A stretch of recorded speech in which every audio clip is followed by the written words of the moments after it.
Voilà, après donc cette série Qui fait ça plutôt, avec beaucoup d'humour, nous allons entamer notre causerie avec notre invité qui n'est autre que Monsieur Mamadou Fofana, directeur des stratégies de la planification et des statistiques au ministère de l'Éducation nationale. Monsieur, bonjour et bienvenue. Bonjour Christelle. Ce n'est pas un C'est nouveau toujours un, venu, hein? oui, c'est toujours un plaisir de vous revoir sur le C'est plateau. partagé, c'est Ouais. partagé. On parle d'éducation ce matin. Oui, Bientôt, c'est la rentrée. oui. Donc, différents aspects, différents points seront donc ébauchés lors de cet entretien. Commençons par une inscription en ligne dont le dernier délai sera donc le 10 septembre. Enfin bon, si c'est respecté. Puisqu'on sait que généralement, les Ivoiriens s'y prennent un peu tard. Oui, effectivement, Christelle, l'inscription en ligne a été lancée depuis le 1er juillet et nous sommes aujourd'hui 25 août et je peux vous dire qu'il n'y a pas encore grande affluence alors que le 10 septembre, effectivement, nous allons fermer la plateforme. Il n'y aura pas de rallonge. En tout cas, le 10 septembre, nous allons fermer la plateforme. Ce sera fermé le 10 septembre. Et les parents d'élèves savent très bien que nous allons fermer la plateforme le 10 septembre. Parce que lorsque nous oui. disons, nous donnons un délai, nous respectons toujours le délai. Ça a été fait l'année dernière? Oui, l'année dernière, ça a été fermé. Et c'est encore nos amis, les journalistes, qui ont commencé à écrire dans la presse pour dire, voilà, il y a des milliers d'élèves qui ne pourront pas s'inscrire. Donc, Madame le ministre a été obligée de nous demander de rouvrir la plateforme. Et cette année encore, ce serait le 10 septembre et ce serait fermé. Et encore, on va écrire. Ah bah, si vous écrivez, on va Et pas. encore, il faut qu'on change de comportement. Je vous ai dit la dernière fois, je suis arrivé au mois d'août à Paris. Je voulais savoir comment l'inscription en ligne se comportait. On m'a dit que c'était fini depuis le mois d'avril. Et même en Côte d'Ivoire, pour la France, même en Côte d'Ivoire ici, il y a des établissements où l'inscription se fait avant que les enfants n'aillent en vacances. On rappelle que ce n'est pas gratuit, ça va de 3 000 francs à 6 000 francs. Oui, 3 000 francs. Vous pensez que c'est le prix qui... enfin bon. 3 000 francs pour le privé et 6 000 francs pour le public. Je ne pense pas que ça soit vraiment les 3 000 et 6 000 qui font que les parents traînent les pieds. Donc, quelle est la raison fondamentale alors? Je crois qu'il faut un changement de comportement. Il faut un Ivoirien nouveau, comme on le dit maintenant. Il faut un Ivoirien nouveau. Il faut qu'on change de comportement. Lorsqu'on dit quelque chose, une date, il faut qu'on puisse respecter la date jusqu'au bout. Je crois que c'est ça notre problème. Petit déjeuner offert par Maria-Syl pour vous ce matin. C'est gentil. Merci beaucoup. Ouais. Alors donc, dernier délai pour l'inscription en ligne, le 10 septembre. Et cette fois-ci, vous ne pensez pas faire de rallonge? Non, cette fois-ci, le ministre est ferme. Elle est ferme sur la date du 10 septembre. Et le 10 septembre, effectivement, nous allons fermer la plateforme. Mais je ne comprends pas les Ivoiriens. Souvent, ils préfèrent attendre jusqu'au dernier moment, passer par des voies détournées, Lesquelles? se faire escroquer. Lesquelles? Les voies détournées s'en vont voir d'autres personnes pour dire « Ah, je n'ai pas pu inscrire mon fils. Vraiment, est-ce que vous ne pouvez pas faire quelque chose pour moi ?» Et les gens leur prennent de l'argent. Donc, souvent, ce qu'on leur prend, c'est plus que les 3 000 qu'on leur demande officiellement. Donc, je pense que donc pour vous, c'est juste un changement de mentalité. Oui, il faut l'Ivoirien nouveau. Il faut un Ivoirien nouveau. Il faut qu'on change de comportement. Il nous reste pratiquement combien de jours? 10 septembre, c'est dans pratiquement... Oui, peut-être dans 2 semaines. 2 semaines. Dans 2 semaines. Parce que la rentrée est prévue pour le 12 septembre. Le 12 septembre, c'est la rentrée. Il faut que le 10, on puisse arrêter pour faire le point, pour que la rentrée puisse s'effectuer effectivement. Alors, on insiste sur ce point parce que lorsque ce n'est pas fait, s'il y a une rallonge, évidemment, on traîne. Tout le processus est relancé. Oui, et quand c'est comme ça, on ne peut pas respecter le quantum horaire. Il faut un certain nombre d'heures pour avoir de cours, pour avoir tous les prérequis qu'il faut pour, par exemple, ceux qui sont en classe d'examen. Tout à fait. Pour les examens, par exemple. C'est vrai. On va se retrouver au mois de mai, le programme n'est pas achevé, on va à l'examen sans avoir fait tout ce qu'on devait faire. Et le résultat, et après on dira que... Voilà, on n'est pas admis aux examens ou bien on ne passe pas en classe supérieure. Après on dira on n'a pas fini le programme. Voilà, on dira qu'on n'a pas fini le programme. Et on a eu la question à l'examen. Voilà, et c'est ça. Donc il faudrait qu'on puisse faire en sorte que nous finissons le programme. D'accord. Il faut vite commencer. Donc n'oubliez pas, l'inscription en ligne prend fin le 10 septembre. C'est à vous de vous dépêcher pour ne pas... après vous plaindre des cours qui n'auront pas été faits pour les examens. Parlons des examens. Ils sont passés à grand tirage et tout. Oui. On a eu des résultats assez intéressants, comme une certaine... On a monté. Oui. Le niveau... Tous les examens, que ce soit le certificat d'études primaires, le BEPC, le brevet d'études, ou le CEPE, le BEPC et le bac, tous les résultats sont en hausse actuellement.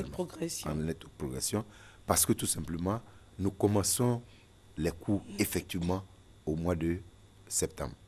Ce qui fait qu'aujourd'hui, nous arrivons à faire le quantum horaire, à faire tous les cours, et donc les enfants sont armés pour les examens. Il faut aussi féliciter les enfants qui peut-être deviennent un peu plus conscients. Oui, il faut féliciter non seulement les enfants, mais les professeurs aussi. Nous avons remarqué cette année qu'il y a eu moins de grèves par rapport aux autres années. Et il faut les féliciter, il faut féliciter les enseignants. Et aussi le ministère, parce que s'il y a moins de grèves, ça veut dire que vous les gérez bien. Bon, c'est ce que nous pensons. C'est ce que nous pensons. Alors, parlons de l'orientation et l'orientation poste avec la Commission nationale d'orientation. Oui. Très souvent, au niveau de l'orientation, il y a des difficultés. Les gens se plaignent, les gens estiment que c'est un peu louche, c'est opaque, on n'y voit pas clair. On pourrait donner un peu le processus aux Ivoiriens ce matin, aux gens qui nous regardent aussi de l'extérieur. Oui, je crois que tout à l'heure, quand ma collègue sera là, on va plus ébaucher ce Madame Mamene Tongara. Voilà, Madame Tongara, tout à fait. Qui fait les orientations avec M. Ayekwe, qui est le DOB, le directeur de l'orientation des bourses, qui est actuellement en méforme, qui n'est pas en très bonne santé. Mais elle aura toute l'attitude de dérouler cela tout à l'heure. Revenons sur les innovations ou les avancées pour la rentrée septembre du 12. Oui. Des changements? Les changements, je crois qu'il n'y a pas de changement majeur. Il n'y a pas de changement majeur. Au niveau des manuels, tout sera... Non, au niveau des manuels, ça reste en l'état. Oui, ça reste en l'état. Ça reste en l'état, les manuels restent en l'état. Et généralement, aujourd'hui, il y a plus de gratuité. Les manuels, les kits scolaires, surtout pour le primaire, sont donnés gratuitement. Depuis 4-5 ans, nous donnons gratuitement ces manuels-là. Jusqu'à quelle classe? Du CP1 au CM2. Pour le secondaire, il n'y a pas, ça c'est payant. Voilà. Les parents payent. C'est bon qu'on puisse faire la différence. Voilà, c'est le primaire seulement. Le primaire, les manuels et les kits scolaires, parce que ça fait deux choses différentes. Les manuels sont les livres, les kits scolaires, c'est les cahiers, les billes, les crayons. Ça ne change pas. Voilà, ça ne change pas. On donne gratuitement. Mais pour le secondaire, là, les parents sont obligés de débourser. On est encore en train d'étudier qu'est-ce qu'on pourrait leur donner gratuitement. Pour aider les parents. Pour aider les parents. Mais jusqu'à présent, les parents continuent de contribuer. Voilà, pour le secondaire. Pour le secondaire. Ensuite, au point des cotisations. Les cotisations. Est-ce que, oui, ça fait partie de la rentrée scolaire. J'entendais un parent se plaindre dans un supermarché. Oui. Il était avec son fils dans les rayons et il disait, on achète 2 cahiers, j'achète la liste demain. Et il fait comme ça à son fils, demain, vous mettre l'avant, venir nous dire, on dit de payer ça, on dit de payer ça, on dit de payer ça, on dit de payer ça. Et ça, c'est pas inscrit sur la liste. Alors, est-ce que le ministère, peut-être, compte réguler un peu ce phénomène de cotisation? Il faut acheter des bics, il faut acheter ceci, il faut acheter cela. On peut comprendre un peu le système. Tout élève, tout parent d'élève sait que pour aller à l'école... Oui, mais ça, c'est encore de la liste, on sait. Oui. Mais ce qui vient... non, on peut demander par exemple les romans. C'est l'enseignant qui décide d'étudier tel ou tel roman, ou bien l'établissement. Donc après, vous allez payer les romans. Ça, c'est normal. Maintenant, si le maître ou bien le professeur pense que ses enfants ont besoin de certains manuels, il va leur demander.